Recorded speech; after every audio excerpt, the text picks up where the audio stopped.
નમસ્કાર વિદ્યાર્થી મિત્રો, ધોરણ 11 તત્વજ્ઞાન વિષયમાં આપણે પ્રથમ ચેપ્ટર તર્કશાસ્ત્રનો અભ્યાસ વિષય, એમાં તર્કશાસ્ત્રની જે વિવિધ વ્યાખ્યાઓ અલગ અલગ તર્કશાસ્ત્રીઓ આપી છે એની સમજ મેળવી.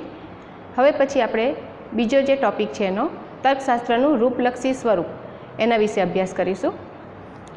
મહાન તત્વચિંતક એરિસ્ટોટલ એવું કહે છે કે વિશ્વની કોઈ પણ વસ્તુ અંગે બે રીતે વિચાર થઈ શકે. એક તે વસ્તુનું રૂપ અને બીજું એ વસ્તુનું દ્રવ્ય.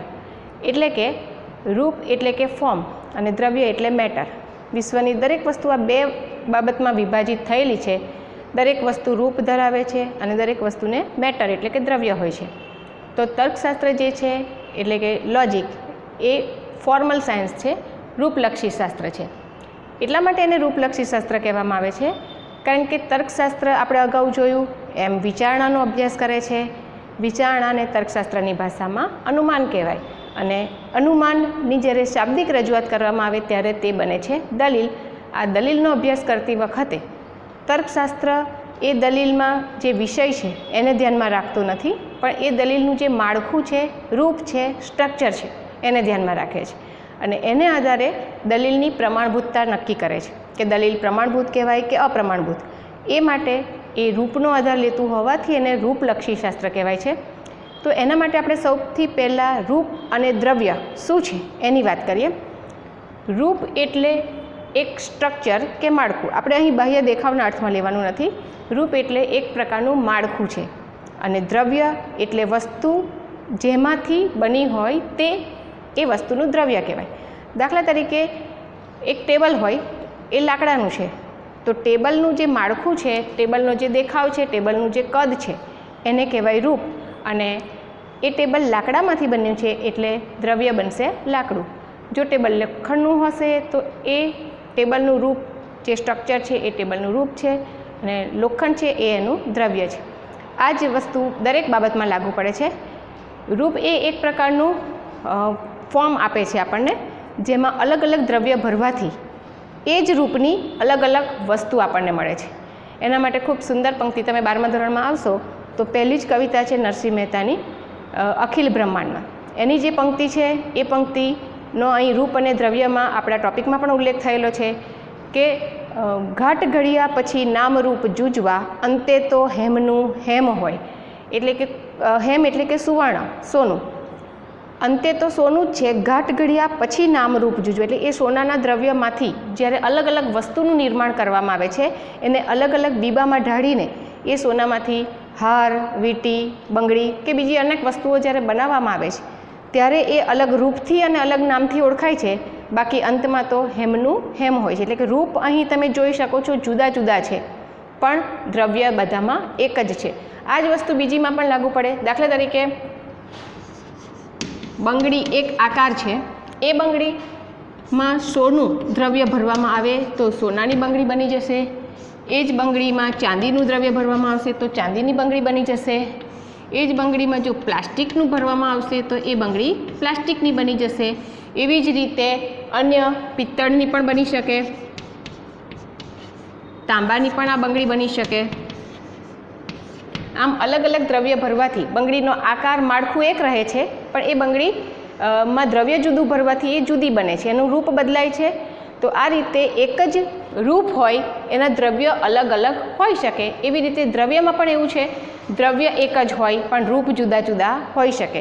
જે આપણે અત્યારે ઉદાહરણ લીધું એ રીતે કે સોનું દ્રવ્ય એક જ છે પણ એના રૂપ જુદા જુદા છે. માટી દ્રવ્ય એક જ છે પણ કુંભાર એ માટીમાંથી અલગ અલગ રૂપની વસ્તુ બનાવે છે. તો આ રીતે રૂપ એક સરખું હોય, દ્રવ્ય જુદા હોઈ શકે. દ્રવ્ય એક જ હોય, એના રૂપ અનેક હોઈ શકે. તો તર્કશાસ્ત્રની ભાષામાં રૂપની વ્યાખ્યા એ રીતે કરવામાં આવે છે કે દ્રવ્યની દ્રષ્ટિએ અલગ, દ્રવ્યની દ્રષ્ટિએ અલગ હોય એવી વસ્તુમાં જે સમાન છે તે રૂપ,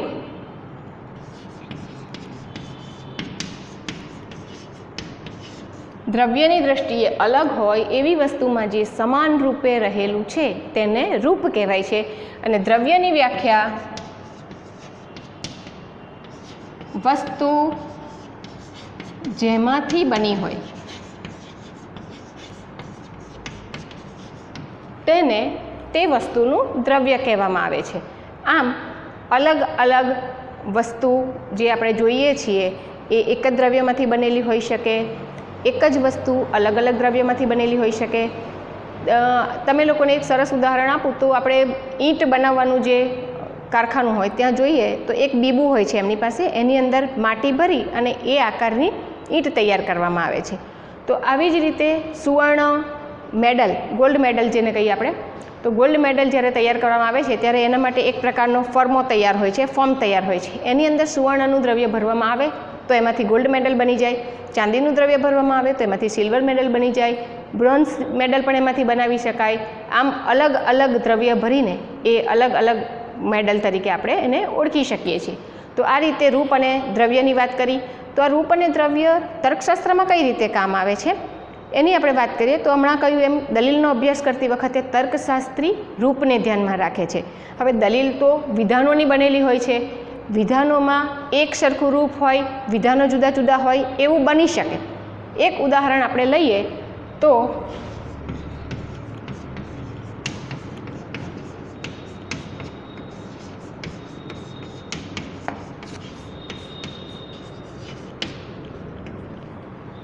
સર્વ માણસો મરણશીલ છે, બીજું સર્વ બાળકો ચંચળ છે, સર્વ સંતો પરોપકારી છે અને સર્વ મજૂરો મહેનતુ છે. અહીં જે 4 ઉદાહરણ આપવામાં આવ્યા છે એ 4 ઉદાહરણમાં સ્ટ્રક્ચરની રીતે જોઈએ તો આપણને સરખા લાગે છે, પણ એની અંદર દરેકમાં અલગ અલગ માહિતી આપવામાં આવી છે. એટલે વિષયની દ્રષ્ટિએ જોઈએ તો એમાં ભિન્નતા રહેલી છે. આ 4 વિધાનોની અંદર રૂપ સમાન છે. એ રૂપ છે સર્વ. આ જે 2 જગ્યાએ ખાલી જગ્યા મૂકવામાં આવી છે એમાં અલગ અલગ વિષયો ભરતા આપણને અલગ અલગ વિધાનો પ્રાપ્ત થાય છે. તો સર્વ ડેશ ડેશ છે, આ રૂપ છે. એની અંદર માણસો મરણશીલ મૂકી દઈએ તો જુદું વિધાન મળે, આપણને જુદી માહિતી મળે. સર્વ વિદ્યાર્થીઓ પ્રામાણિક છે, સર્વ સ્ત્રીઓ લાગણીશીલ છે, સર્વ રાજા દયાળુ છે, સર્વ માણસો મરણશીલ છે. આ તે 4 વિધાનો આપ્યા છે. એ રીતે સર્વ પુસ્તકો વાંચવા લાયક છે. અલગ અલગ જેટલા પણ વિષયો આપણે મૂકીએ એમાંથી આપણને અલગ અલગ માહિતી આપતા વિધાનો પ્રાપ્ત થાય છે, પણ દરેક વિધાનોનું માળખું એક સરખું રહે છે, સર્વ ડેશ ડેશ છે. તો જે માળખું છે, જે સ્ટ્રક્ચર છે, એને વિધાનનું રૂપ કહેવામાં આવે છે. એની અંદર અલગ અલગ વિષય મૂકવાથી આપણને જુદા જુદા વિધાન મળે છે. આવું જ એક બીજું ઉદાહરણ લઈએ.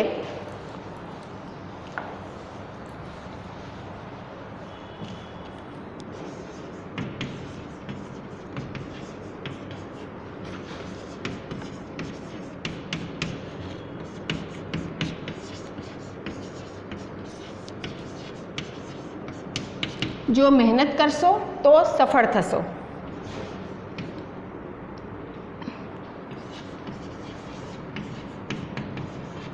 જો વધુ વાંચન કરશો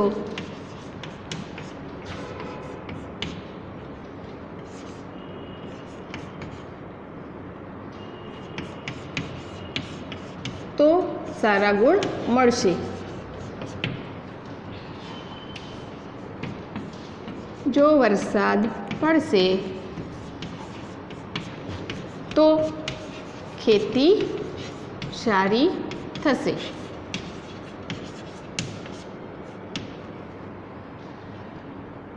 આ 3 ઉદાહરણ અહીં આપણે રાખીએ તો જો મહેનત કરશો તો સફળ થશો, જો વધુ વાંચન કરશો તો સારા ગુણ મળશે, જો વરસાદ પડશે તો ખેતી સારી થશે, જો વધુ વરસાદ પડશે તો પૂર આવશે, જો વરસાદ સારો પડશે તો ખેડૂતો ખુશ થશે. આમ અલગ અલગ જે વિધાનો મૂક્યા છે દરેકનું માળખું, દરેકનું સ્ટ્રક્ચર આપણે એક સરખું જોઈ શકીએ છીએ.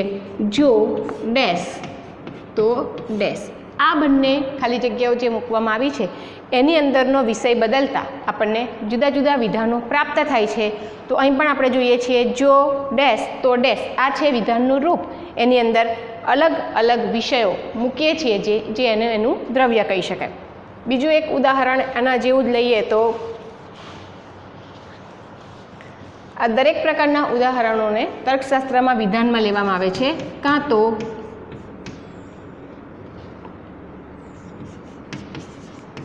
તે ફરવા જશે અથવા વાંચન કરશે.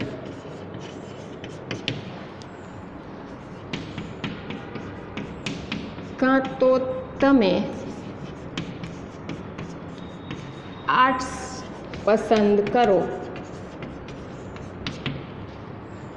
અથવા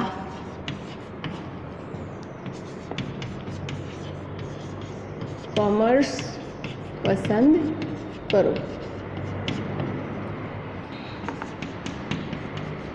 કાં તો તે બસમાં જશે અથવા ટ્રેનમાં જશે. અહીં આપણે જોઈએ છીએ કે કાં તો વિકલ્પો આપ્યા છે. કાં તો પહેલા વિધાનનો વિકલ્પ પસંદ કરો અથવા જે બીજું આપ્યું છે તે. બે વિધાનોને કાં તો અને અથવાથી જોડ્યા છે. કાં તો એક વિકલ્પ અથવા બીજું. જે આપણે પરીક્ષામાં પણ જોઈએ છીએ કે કાં તો તમે એપ્લિકેશન લખો અથવા એસે લખો, બેમાંથી એક. પ્રશ્નમાં પણ એવું છે, કાં તો પ્રશ્ન નંબર 5 લખો અથવા એની ઓરમાં આપવામાં આવેલો બીજો પ્રશ્ન નંબર 5 હોય તો એ લખો. એટલે બે વિકલ્પમાંથી જ્યારે એકની પસંદગી કરવાની હોય ત્યારે કાં તો અથવા શબ્દનો ઉપયોગ થાય છે. અહીં પણ માળખામાં, સ્ટ્રક્ચરમાં કાં તો ડેશ અથવા ડેશ આપવામાં આવ્યું છે. એ કાં તો અથવાવાળા વિધાનમાં અલગ અલગ બે જગ્યાએ, ખાલી જગ્યાની જગ્યાએ વિષય મૂકી દેવામાં આવે તો આપણને જુદા જુદા વિધાનો પ્રાપ્ત થાય છે. આના સિવાય પણ ઘણા બધા વિધાનો એવા છે જે તર્કશાસ્ત્રમાં આપણે અભ્યાસ કરવાનો છે. જો ડેશ, તો અને તો જ ડેશ, ડેશ અને ડેશ, ફૂલ સુંદર છે અને ફૂલ સુગંધી છે, વચ્ચે અને મૂકવાનું છે, આજુબાજુ અલગ અલગ વિધાનો. તો આ રીતે અલગ અલગ વિધાનો પ્રાપ્ત કરવા માટે એક જ માળખામાં અલગ અલગ વિધાનો મૂકીને પણ જુદા જુદા વિધાનો મળી શકે. તો તર્કશાસ્ત્રમાં આપણે આ રીતે રૂપ અને દ્રવ્યનો અભ્યાસ કરવાનો છે. હવે જ્યારે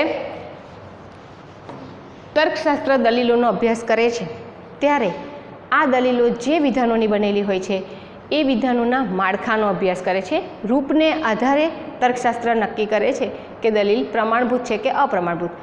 હવે દલીલનો જ્યારે અભ્યાસ કરે છે, દલીલો તો વિધાનની બનેલી હોય છે અને આ વિધાનો બે પ્રકારના છે.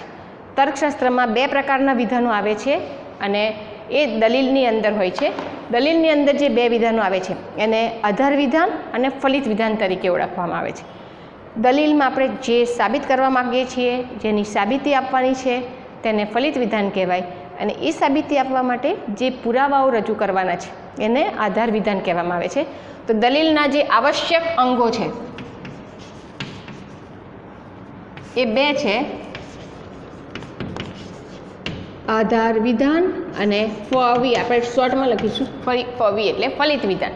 હવે આ આધાર વિધાન અને ફલિત વિધાન સાથે જ્યારે કોઈ રજૂઆત કરવામાં આવે તેને દલીલ કહેવાય છે. સીધું એક જ વિધાન રજૂ કર્યું હોય એને દલીલ નથી કહેવાતી, પણ આધાર વિધાન અને ફલિત વિધાનની સાથે રજૂઆત કરવામાં આવે તેને દલીલ કહેવાય છે. એટલે દલીલ એ માત્ર કથન નથી, માત્ર કહેવાયેલી વાત નથી, પણ પુરાવા સાથે, સમર્થન સાથે કહેવાયેલી વાત એને દલીલ કહેવામાં આવે છે. હવે એની ઓળખ કેવી રીતે મેળવવી? તો એક પ્રશ્ન પૂછીને ઓળખ મેળવી શકાય કે દલીલ કરતાં શું કહેવા માગે છે, શું સાબિત કરવા માગે છે. જે સાબિત કરવા માગતા હોય એને ફલિત વિધાન કહેવાય અને સાબિત કરવાની વસ્તુ હંમેશા એક જ હોય. એટલે દલીલમાં ફલિત વિધાનની સંખ્યા ફક્ત 1 અને 1 હોય છે અને એ સાબિત કરવા માટે દલીલ કરતાં કયા પુરાવા આપે છે અથવા પોતાની વાતનું સમર્થન માટે કયા આધાર આપે છે એ આધારને આપણે આધાર વિધાન તરીકે ઓળખીશું. અને આધાર ઓછામાં ઓછો એક આધાર હોવો જોઈએ. એટલે દલીલમાં બંને મળીને ઓછામાં ઓછા રિક્વાયર્સ એ છે કે ઓછામાં ઓછા બે વિધાન હોવા જોઈએ, 2 થી વધારે હોઈ શકે. હવે 2 થી વધારે હોય ત્યારે ફલિત વિધાન તો એક જ છે, કારણ કે સાબિતી તો એકની જ આપવાની છે, પુરાવા અલગ અલગ હોઈ શકે. આપણે સામાન્ય રીતે કોઈ જગ્યાએ કોર્ટમાં કેસ ચાલતો હોય ત્યારે જોઈએ છીએ કે જે વકીલ દલીલ કરતા હોય એને સાબિત એક જ વસ્તુ કરવાનું છે, પણ પુરાવા એના અલગ અલગ ઘણા બધા હોઈ શકે. તો જેટલા પુરાવા આપવામાં આવે એ દરેકનો સમાવેશ આધાર વિધાનમાં કરવામાં આવે છે, કારણ કે એનો આધાર લઈને સાબિતી આપવાની છે. તો આધાર વિધાનની સંખ્યા 1થી વધુ હોઈ શકે, લિમિટ નથી, 1થી વધુ ગમે તેટલી હોઈ શકે. ફલિત વિધાન ફક્ત 1 અને 1. આમ દલીલમાં ઓછામાં ઓછા 2 વિધાનની જરૂર પડે છે, આધાર વિધાન અને ફલિત વિધાન. એને ઓળખવા માટે જે શબ્દોનો ઉપયોગ થાય છે, કારણ કે સમાન રીતે પેરેગ્રાફ વાઇઝ ક્યારેક સેન્ટેન્સ આપ્યા હોય ત્યારે ખબર નથી પડતી કે કયું આધાર વિધાન છે, ફલિત વિધાન છે. એ ક્યારેક વચ્ચે પણ ફલિત વિધાન આવી જતું હોય છે. મોટે ભાગે ફલિત વિધાન અંતમાં જ લખેલું હોય છે, તેથી પરિણામે આવા શબ્દો દ્વારા પણ એ ઓળખવા માટેના જે શબ્દો છે તેને નિર્દેશકો કહેવામાં આવે. આ નિર્દેશકોમાં આધાર વિધાનની ઓળખ માટેના જે શબ્દો છે, કેમ કે, કારણ કે,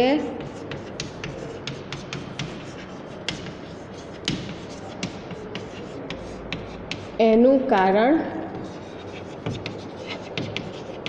એ છે કે, આવા શબ્દો દ્વારા કારણો રજૂ કરવામાં આવે. દાખલા તરીકે હિના હોશિયાર છે, કારણ કે કરીને પુરાવા આપવામાં આવે. એટલે કારણ કે, કેમ કે, એનું કારણ એ છે કે, આવા શબ્દો આવે એટલે સમજી જવાનું કે એ નિર્દેશ કરે છે આધાર વિધાનનો, કે હવે આવશે એ આધાર વિધાન છે.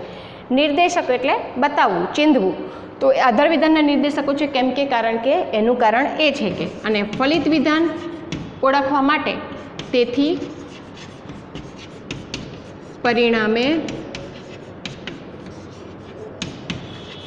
આથી કહી શકાય કે, માટે, આથી સાબિત કરી શકાય કે, વગેરે શબ્દો છે જેના આધારે એ આ શબ્દો ફલિત વિધાનનો નિર્દેશ કરે છે. તેથી પછી આપણે પરિણામ મૂકીએ છીએ, પરિણામે પછી આપણે પરિણામ મૂકીએ છીએ.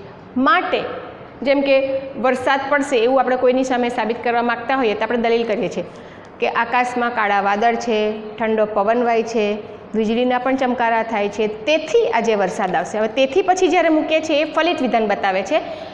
આનાથી વિપરીત કારણ કે કરીને આધાર વિધાનની ઓળખ કરવી હોય તો આપણે પહેલાં ફલિત વિધાન મૂકી દઈએ કે આજે વરસાદ આવશે કારણ કે, પછી આપણે આપણા 3 કારણો રજૂ કરીએ છીએ. તો આ રીતે કારણ કે પછી જે આવે એને આધાર વિધાન કહેવાય. તેથી પરિણામે, આથી કહી શકાય, આથી ફલિત કરી શકાય, આના પરથી સાબિત થઈ શકે વગેરે શબ્દો પછી જે આવે એને ફલિત વિધાન કહેવાય. હવે ફલિત વિધાનમાં જ્યારે પુરાવા કંઈક સાબિત કરવા માગતા હોઈએ અને એના માટે આધાર વિધાનમાં જે પુરાવા આપતા હોઈએ એ પુરાવા દરેક વખતે સરખા હોતા નથી. આ પુરાવા બદલાય એટલે દલીલ પણ ના પ્રકાર પણ બદલાય. તો આ પુરાવાના આધારે દલીલના 2 પ્રકારો પાડવામાં આવે છે. એ બંને પ્રકારો જે છે નિગમનલક્ષી દલીલ અને વ્યાપ્તિલક્ષી દલીલ, એનો અભ્યાસ આપણે હવે પછીના સમયે કરીશું. તો આટલું તૈયાર કરી લેશો વિદ્યાર્થી મિત્રો. Thank you.